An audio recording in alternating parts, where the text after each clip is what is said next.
na nossa 19ª aula do curso de Fisiologia, ainda falando de sistema circulatório, vamos falar do acoplamento, excitação, contração do músculo cardíaco.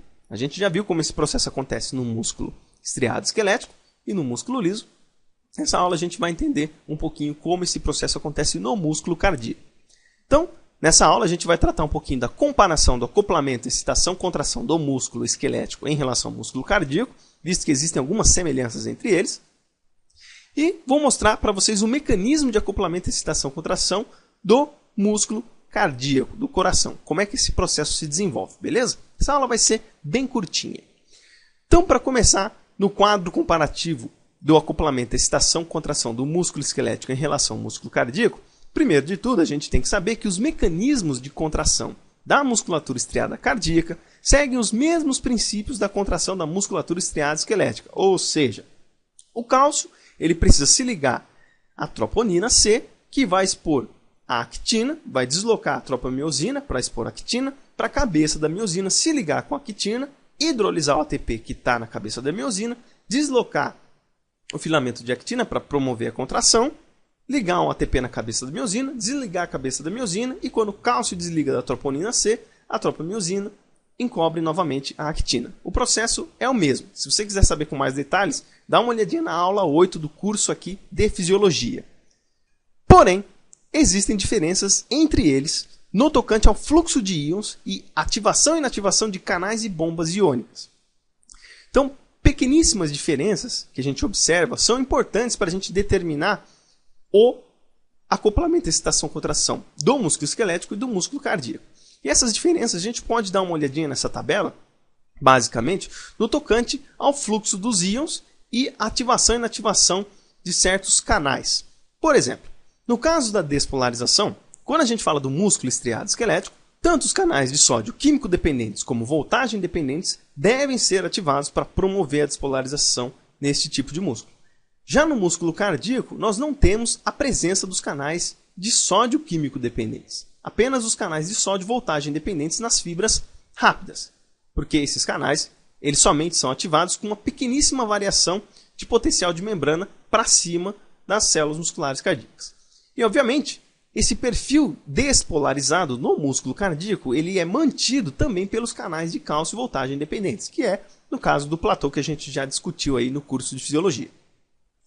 E no tocante ao influxo de cálcio para o sarcoplasma? No músculo esquelético, nós temos apenas esse influxo proveniente do retículo sarcoplasmático. Tudo que está no meio extracelular não participa no processo de contração do músculo esquelético. Já o músculo cardíaco, como ele tem que sustentar uma contração mais longa, ele depende tanto do cálcio que está no retículo sarcoplasmático, como o cálcio que está no meio extracelular. Então ele capta primeiro o cálcio que está no meio extracelular para o sarcoplasma e em seguida tem a ativação do retículo sarcoplasmático. A gente vai ver isso daí. E no tocante à repolarização, no músculo esquelético, como nós não temos a participação do íon cálcio no processo de despolarização, a repolarização no músculo esquelético ele depende do efluxo de sódio, que é feito pela bomba de sódio e potássio, e influxo de potássio, que vai participando em todas as etapas de repolarização aí do músculo esquelético, coisa que a gente já tratou também aqui no curso de Fisiologia. Já no músculo cardíaco, nós temos que ter tanto o efluxo de sódio como de cálcio, porque os dois participam no processo de despolarização, e influxo de potássio. Obviamente, o perfil de influxo e efluxo de íons no músculo esquelético e no músculo cardíaco são um pouco diferentes. Coisas também que a gente já discutiu. Então, basicamente, aí nós temos essas pequenas diferenças e com base nessas diferenças nós conseguimos determinar o acoplamento, excitação, contração no músculo estriado cardíaco. Então, vamos lá.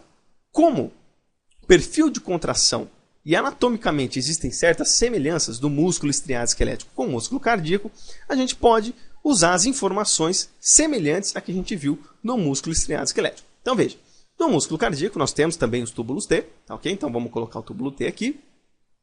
E temos também o retículo sarcoplasmático, está abreviado aqui por RS. O cálcio está presente aqui dentro do retículo sarcoplasmático, como também o cálcio está no meio extracelular.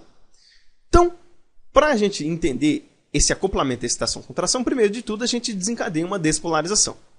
Então, vai alterar aqui a dinâmica das cargas no meio interno e do meio externo da célula muscular cardíaca.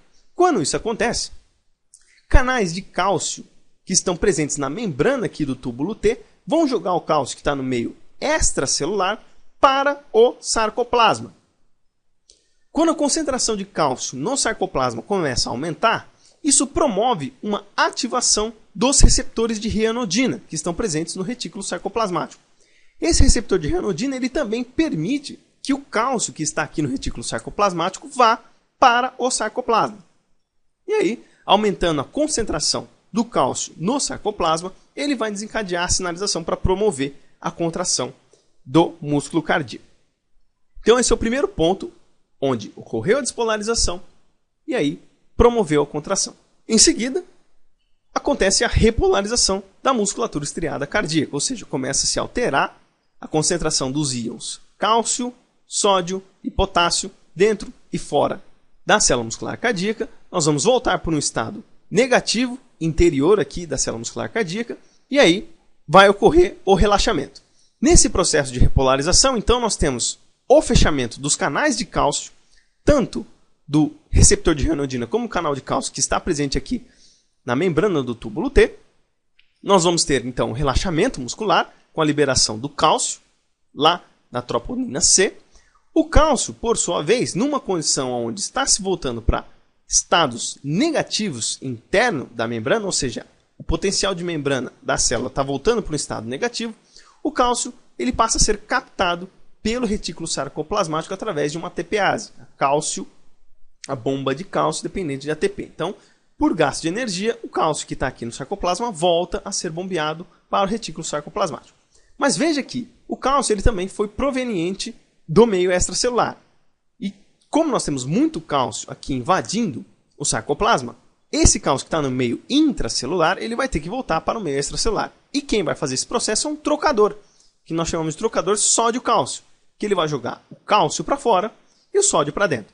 Mas veja que nós também temos que reequilibrar novamente o sódio, as suas concentrações tanto do lado de dentro como do lado de fora. Esse sódio, por sua vez, ele vai ser bombeado pela sódio-potássio ATPase, que daí o sódio vai sair e o potássio vai entrar. Então a célula repolarizou, voltou para a sua condição inicial. Caso ela queira novamente desempenhar uma contração muscular, retorna-se para esse ponto aqui, que é o ponto da despolarização. E aí vai acontecer todos esses processos.